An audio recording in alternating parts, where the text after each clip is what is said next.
Namo Sang Hyang Adi Budaya, Namo Buddhaya. Namo Buddhaya. Apakah suaranya cukup jelas? Jelas dan bagus sekali, Ki. Pertama-tama tentunya saya sapa dulu para yang mulia, para yang luhur, anggota Sangga, kemudian ibu-ibu dan bapak-bapak pandita, ibu-ibu dan bapak-bapak upasaka, upasika sekalian yang saya kasihi, dan juga para warga Buddha semua. Namaskar. Namaskar. Satu kata bahasa India yang selalu saya ajarkan pertama kali kepada setiap orang yang ikut dengan saya ke India, itu saya kasih tahu bahwa orang India itu paling gampang karena mereka mengucapkan selamat pagi, selamat siang, selamat sore, selamat malam, tidak peduli di Jakarta jam 7 malam, di Ujung Pandang jam 8, di Manokwari jam 9. Mereka cuma bilang satu aja, Namaskar. Namaskar itu apa artinya? Namaskar, nama itu adalah memberi hormat, menghormati. Iskar itu adalah unsur ketuhanan. Jadi namaskar itu adalah memberi hormat kepada unsur ketuhanan yang ada di dalam diri Anda masing-masing. Kalau di wihara, kita bilang namaskara. Jadi kata ini akan gampang kita ingat. Ya. Penghormatan itu adalah namaskar. Nah, bisa juga diucapkan namaste, artinya sama, dan ini tidak mengenal tidak mengenal tingkatan, artinya bisa diucapkan kepada yang lebih tua, kepada yang lebih muda, dan terserah ya namaskar. Nah, tadi Suhu, terima kasih sekali Suhu, penjelasannya luar biasa. Jadi saya kira saya tidak perlu panjang-panjang lebar lagi menjelaskan karena Suhu sudah menjelaskan semua. Karena itu tadi sudah diajak, mari kita semua sama-sama berangkat ke India. Ya sekarang saya ajak kita semua, yuk kita berangkat secara virtual. Tadi saya sudah mengirimkan video kepada Bante Sunanda. Kalau beliau berkenan, tolong Bante dibantu untuk di-share video nomor satunya, supaya kita bisa sama-sama berangkat pergi ke India malam hari ini. Oke, saya bantu. Penumpang yang terhormat, mari kita bersama-sama duduk dengan tenang dan menyaksikan. India, the land of Buddha. An extraordinary journey begins in this sacred place where he took his first steps on the path to enlightenment.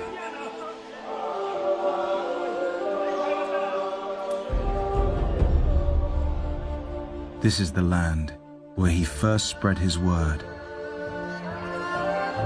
where people heard, and where his life took shape. Discover for yourself the journey of Buddha to his final resting place. Immerse yourself in his life here in India, the land of Buddha. Incredible India. Ya, terima kasih sekali Bante Sunanda. Teman-teman sekalian, kalau kita perhatikan tadi filmnya memang tidak sempurna, tapi di sana ada satu hal yang barangkali luput dari perhatian. Saya ungkapkan sekarang. Di film tersebut tidak disinggung satu tempat, yaitu Lumbini. Karena film ini dibuat oleh Badan Pariwisata India, dan memang Lumbini sekarang ini menjadi bagian dari negara Nepal.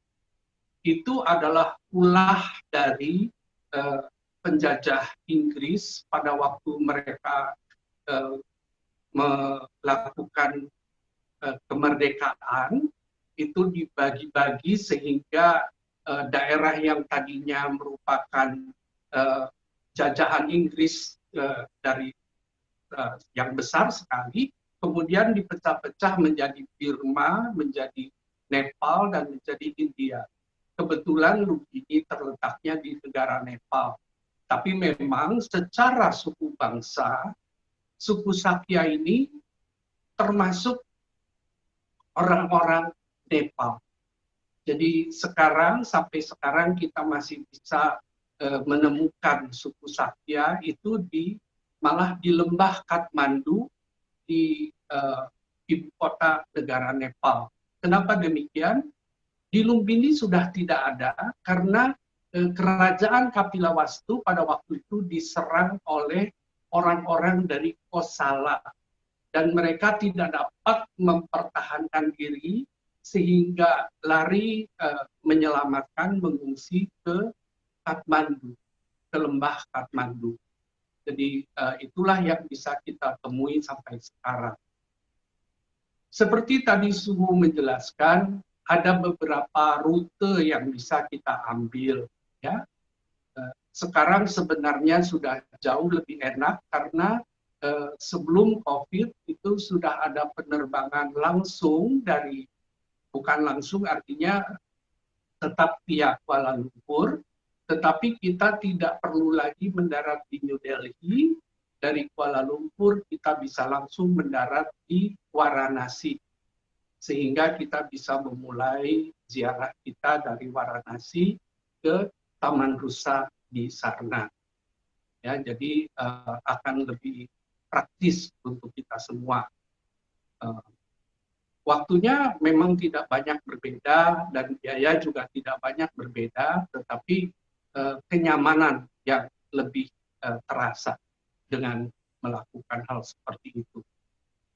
Kenapa kenyamanan? Karena memang tadi kita sudah mendengar cerita berapa susahnya perjalanan Suhu dari Kusinara ke Bodhgaya, jalan tengah malam, nyampenya jam 5 pagi.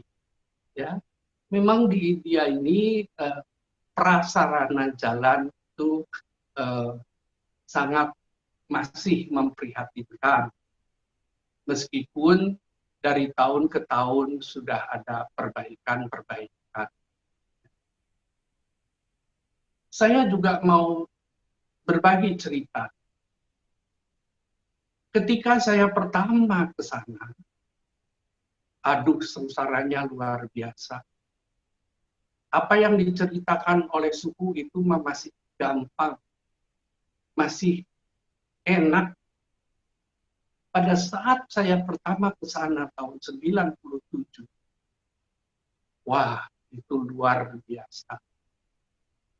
Kita masih harus nunggu kereta api di stasiun sampai jam 8, jam 9 nggak datang, jam 10 malam nggak datang. Dan di stasiun itu tidak ada fasilitas apa-apa, kita hanya berdiri atau duduk di koper kita. Yang namanya ranjau itu ranjau sapi banyak di mana-mana, ranjau orang juga ada. Ya. Sungguh luar biasa pengalaman.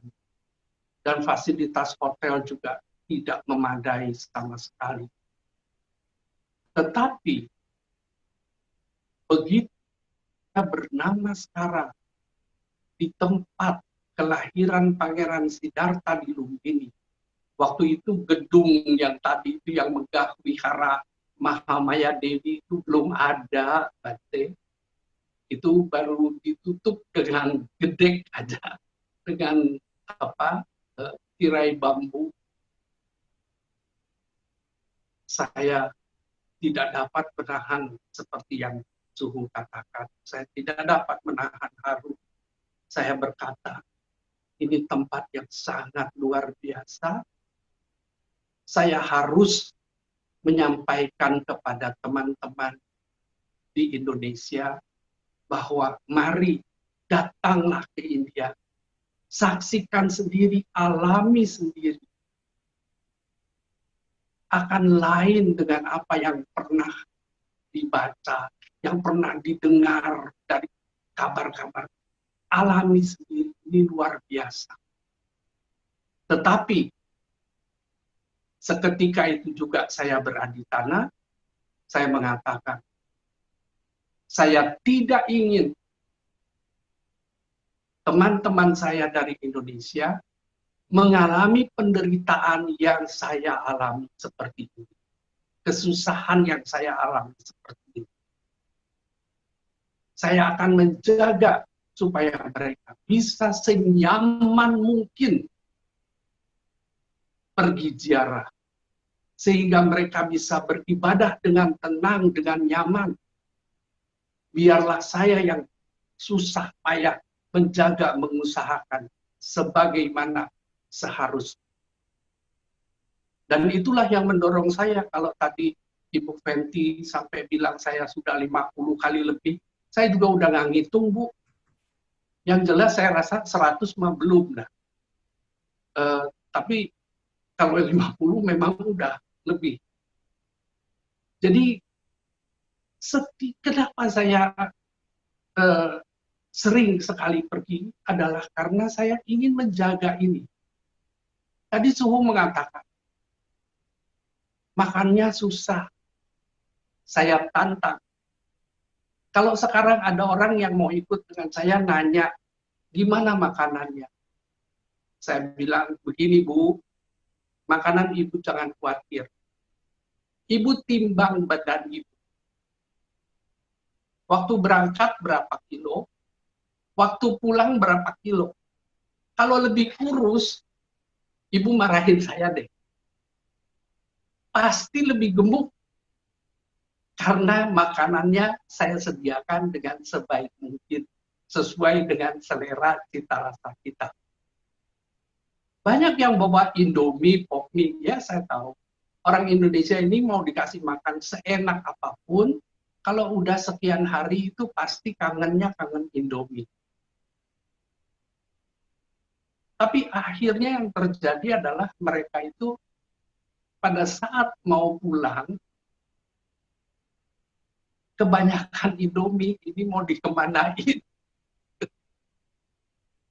Karena nggak sempet dimakan, nggak sempet, nggak kepake bawanya.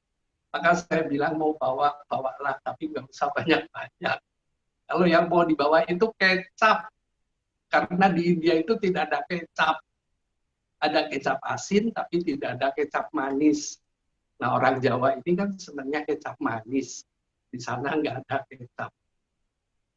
Ya, sambal, ya bolehlah kalau mau sesuai selera, karena ada juga yang cerewet, sambelnya harus gini-gini. Tapi kalau cabai, di sana banyak cabai. Ya. Nah, sebenarnya lebih dari sekedar kuliner, kita pergi ini tentulah mempunyai suatu maksud dan tujuan. Apa tujuan kita? Kalau boleh saya minta tolong lagi kepada Bante untuk memutarkan video yang kedua. Ini adalah pesan yang disampaikan pejangan dari Yang Mulia Bante Dharma Wimala. Dia telah mengajarkan Dharma kepada kita, namun sesungguhnya Buddha bukan hanya mengajarkan dari kata-kata, tapi Buddha juga merupakan teladan. Oleh karena itu, apabila kita ingin menjadi umat Buddha yang baik, tentunya kita akan berusaha untuk mengenal Guru Agung kita dengan sebaik-baiknya, dengan mempelajari riwayat dan kehidupan beliau. Dan apabila kita bisa mengetahui dengan jelas tempat-tempat di mana beliau pernah hidup, pernah mengajarkan ajarannya, kita tentunya akan semakin yakin, kita akan memiliki keyakinan yang kuat terhadap beliau.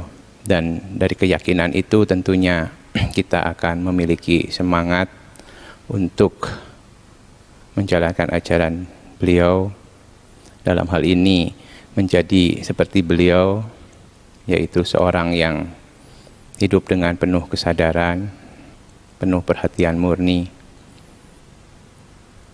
Karena dengan perhatian murni itulah kita akan bisa memiliki pikiran yang terpusat, konsentrasi yang baik, sehingga kita mampu melihat segala sesuatu secara mendalam, dan dari sana kita akan dapat memiliki kebijaksanaan. Kebijaksanaan kita akan tumbuh. Kebijaksanaan inilah yang akan membawa kita pada pembebasan total dari duka, dari penderitaan. Ajaran Buddha sesungguhnya adalah ajaran tentang bagaimana kita bisa melepaskan diri dari duka, dari penderitaan. Semoga kita semua bisa belajar banyak dari ajaran Buddha, belajar banyak dari kehidupan Buddha, sehingga pada akhirnya kita juga bisa menjadi seorang Buddha. Terima kasih Bante Sunanda. Ya, ibu-ibu, bapak-bapak, itulah yang kita lakukan di India, yaitu kita menelusuri bagaimana beliau berjuang tidak hanya untuk mencapai sama Sambodhi, tetapi juga untuk mengajarkannya demi kebahagiaan orang banyak, demi kesejahteraan orang banyak. Kalau kita saat sekarang ini ke India, fasilitasnya sudah jauh lebih enak. Hotel berbintang sudah di mana-mana ada. Jalan tol sudah lancar.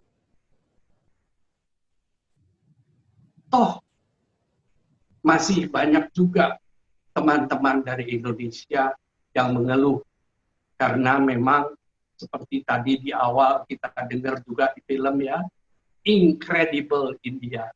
India itu adalah negara yang kadang-kadang tidak bisa dipercaya. Segala sesuatu hal bisa terjadi di jalan.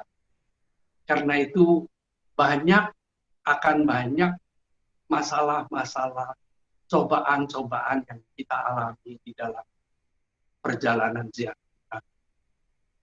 Tetapi dengan kita belajar mencontoh teladan kehidupan beliau, mudah-mudahan ada manfaatnya. Sehingga kalau kita pulang dari ziarah, kita tidak hanya membawa cerita, kita tidak hanya membawa kenang-kenangan, foto-foto selfie, tapi ada sesuatu pelajaran yang kita bawa pulang dan bisa kita terapkan di dalam kehidupan kita selanjutnya. Ibu-ibu, bapak-bapak, tadi Suhu mengutip Mahaparinibbana Sutta. Buddha mengatakan, barang siapa yang pergi berziarah ke 4 tempat tersebut dan bertambah keyakinannya, maka setelah meninggal akan lahir di alam surga. Ini adalah kata-kata Buddha yang kita yakini. Tetapi tidak semudah itu tentu. Karena kalau Buddha begitu masuk surga, surga nanti isinya penuh sama orang India. Karena mereka mah gampang berbicara ke tempat-tempat tersebut. Tidak banyak ongkos, tidak banyak waktu. Beda dengan kita sekalian. Apa yang harus kita perhatikan? Kata kuncinya adalah Buddha mengatakan, dan bertambah keyakinannya. Jadi apa yang harus kita dapatkan adalah keyakinan yang teguh, sadar akan Triratna, akan Buddha, Dharma, Sangha. Ini yang harus kita pegang. Ini yang akan membimbing kita. Sehingga kalau kita meninggal nanti kita bisa mencapai alam yang baik. Tentu yakin itu bukan cuma di bibir, bukan cuma di mulut. Tapi yakin itu harus terwujud di dalam tindakan perbuatan kita yang sesuai dengan Buddha Dharma. Dan satu hal yang selalu saya pesankan kepada setiap yang selesai menjalankan ziarah, mereka kadang-kadang lucu, suka nanya, kita sekarang udah selesai nih, kita jadi haji atau gimana, dapat gelar apa? Kita dikasih gelar apa? Saya bilang umat Buddha itu tidak pakai gelar-gelar. Umat Buddha itu jangan mengira lantas sudah selesai dari India kalian enak-enak. Perjalanan ziarah dianggap sudah selesai. Tapi sebenarnya ziarah yang sebenar-benarnya itu baru akan dimulai. Setelah Anda sekalian pulang ke Indonesia, itulah orang-orang akan melihat.